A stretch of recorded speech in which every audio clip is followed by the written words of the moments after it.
Assalamualaikum, saya Nur Adina Ilani bersama dua sahabat saya iaitu Cik Afidah dan Feni Farhana akan membincangkan mengenai isu-isu pengajaran dan pembelajaran dalam pendidikan Islam. Perkara-perkara yang akan kami ulaskan dalam topik ini adalah berkaitan dengan pengajaran dan pembelajaran di rumah, PDPR, pengajaran dan pembelajaran dalam talian, akhlak guru dan kualiti guru pendidikan Islam. Seterusnya adalah rumusan. Kita lihat kepada topik yang pertama iaitu PDPR. Seperti mana diketahui, PDPR ini berlangsung akibat daripada perintah kawalan pergerakan kerana penularan COVID-19 yang meningkat dari sehari ke sehari. Okey. PDPR merupakan satu inisiatif daripada pihak pendidikan, pihak kerajaan untuk menjalankan pengajaran dan pembelajaran kepada murid ke perintah PKP dijalankan. Okay. Pengajaran dan pembelajaran di rumah ni telah menimbulkan beberapa isu tanggapan dalam kalangan guru. Antara isu yang sering dikaitkan dengan PDPR ini adalah isu tekanan dan beban tugas guru. Okey, menurut Razi Jidin 2020, guru-guru ni terbeban dengan tugas-tugas yang tidak relevan dan memberi kesan kepada PDP yang akan dijalankan. Yang kedua adalah kekurangan kemahiran dan dalam teknologi.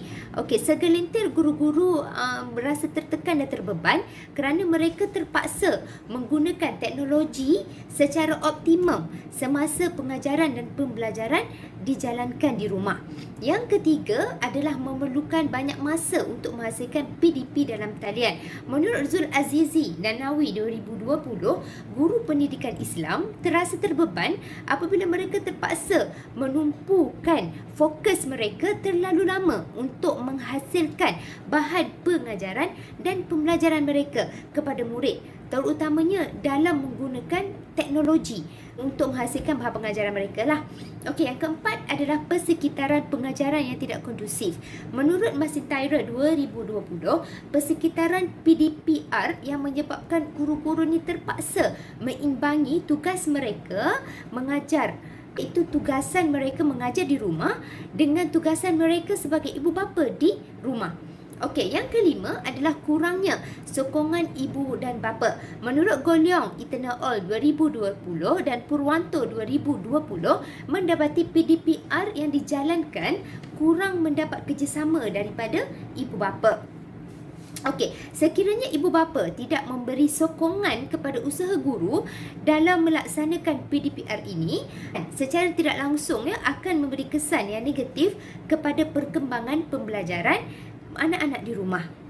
Okey, seterusnya isu pengajaran dan pembelajaran ini akan Baik, berdasarkan kepada isu akhlak dan juga personaliti guru pendidikan Islam, terdapat beberapa kajian dan juga pendapat menjelaskan tentang isu ini. Antaranya ialah kajian oleh Salbiah binti Muhammad Saleh dan rakan-rakan 2017 menyatakan bahawa akhlak GPI berada pada tahap rendah dan tidak mampu untuk mengamalkan akhlak yang baik secara keseluruhan dalam kehidupan seharian. Manakala menurut Rashidah Rashid dan juga Hailan Sulaiman 2015 pula menjelaskan bahawa sejumlah besar GPI bersifat bengis, suka membebel dan juga menggunakan perkataan kasar apabila menegur murid. Ini memberi impak yang negatif kepada murid untuk lebih mendekatkan diri kepada guru pendidikan Islam. Okey, lebih parah lagi apabila isu ini telah dibincangkan di dalam akhbar dan juga di kaca-kaca televisyen. Antaranya ialah berita harian 2021, guru agama memukul murid. Free Malaysia Today 2020 membincangkan tentang guru agama dituduh melakukan seks oral kepada murid. Sinar Harian 2018, guru agama dituduh mencabul murid, dan juga Esrawani 2021 menyatakan tentang guru agama dituduh meliwat darjat. Ini telah mendatangkan persepsi negatif masyarakat kepada guru pendidikan Islam itu sendiri, dan ini telah menjatuhkan maruah GPI itu sendiri. Perkara ini berlaku disebabkan oleh beberapa faktor. Menurut Muhammad Anwar Mahmad dan rakan-rakan 2016, beliau menyatakan bahawa terdapat beberapa isu yang berkaitan dengan etika guru yang menjejaskan personalitinya. Antaranya ialah kurang ikhlas dalam menyampaikan ilmu, tidak hadir bekerja tanpa sebab, gangguan seksual kepada pelajar dan rakan sejawat berlainan jantina, melanggar batas perhubungan guru dan juga pelajar, merokok di kawasan sekolah, memukul pelajar melebihi batas, tidak amanah dengan waktu kerja, tidak berlapang dada, menyalahgunakan media sosial, tidak menghormati pelajar dan juga ibu bapa, serta tidak membawa imej yang baik sebagai guru pendidikan Islam. Perkara inilah yang menyebabkan akhlak dan juga personaliti guru pendidikan Islam dipandang rendah. Seterusnya ialah isu kualiti guru pendidikan Islam. Yang pertama, kualiti PDP. Sebagaimana yang kita tahu, dalam pengajaran dan pembelajaran wujudnya guru dan juga murid, maka pembelajaran dua hala sangat digalakkan. Namun, menurut Abdul Munir Ismail 2018 menyatakan bahawa masih lagi terdapat guru pendidikan Islam menggunakan pendekatan pengajaran tradisional, iaitu pendekatan menyampaikan maklumat kepada pelajar secara sehala sahaja tanpa mengambil kira sama ada pelajar itu faham ataupun tidak maklumat yang telah disampaikan. Yang kedua ialah kemahiran ICT.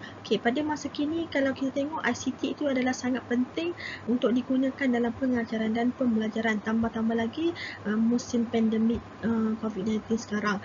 Tetapi segelintir GPI masih lagi tidak mahir dan juga tidak menggunakan ICT dan juga bahan elektronik dalam pengajaran dan juga pembelajarannya. Menurut Abdul Halim dan juga Zawawi 2016, GPI perlu mempersiapkan diri dengan kepribadian yang mulia serta kemahiran dan kecekapan pengurusan, komunikasi, ICT, penulisan, berbahasa, merawat dan seni bagi mencapai kualiti dan juga kecemerlangan seseorang guru. Yang ketiga ialah pengetahuan GPI. Ilmu pendidikan Islam dan juga guru pendidikan Islam tidak dapat dipisahkan. Tetapi masih lagi terdapat GPI yang kurang menguasai ilmu, khususnya pendidikan Islam secara mendalam. Menurut Abdul Halim dan rakan-rakan 2012, kajian guru pendidikan Islam di sekolah rendah agama di Selangor tentang tahap penguasaan dan kemahiran mereka dalam tulisan Jawi di Selangor. Hasil dapatan mereka menunjukkan bahawasanya terdapat sebilangan kecil GPI yang masih lagi tidak dapat menguasai tulisan Jawi dengan baik. Ini telah mendatangkan satu kebimbangan kerana ilmu pengetahuan itu sangat penting. Yang keempat ialah kemahiran intrapersonal dan juga interpersonal. Kemahiran ini merupakan kemahiran yang sangat penting sekali untuk menghubungkan antara murid dengan guru itu sendiri, melalui komunikasi. Tetapi terdapat kelemahan pendidik dalam menguasai komunikasi lisan dan juga bukan lisan secara efektif menurut Ahmad Firdaus dan rakan-rakan 2014. Khalid Musa dan rakan-rakan 2015 membuat kajian di MRSM. Beliau mendapati bahawa tahap kemahiran interpersonal guru adalah di tahap yang sederhana. Inilah yang menyebabkan kualiti guru pendidikan Islam semakin rendah. Secara kesimpulannya, isu-isu ini boleh ditangani dengan baik sekiranya semua pihak berganding bahu antara satu sama lain dan tidak menunding jari kepada seseorang. Seterusnya, GPI itu sendiri seharusnya menjadi role model kepada masyarakat, menunjukkan bahawasanya akhlak yang mereka bawa itu adalah akhlak yang baik seperti mana akhlak Rasulullah SAW. Seterusnya, GPI juga perlulah mempunyai efikasi kendiri yang tinggi supaya mereka dapat mempengaruhi masyarakat di luar sana dengan cara yang lebih efisien. Sekian, terima kasih.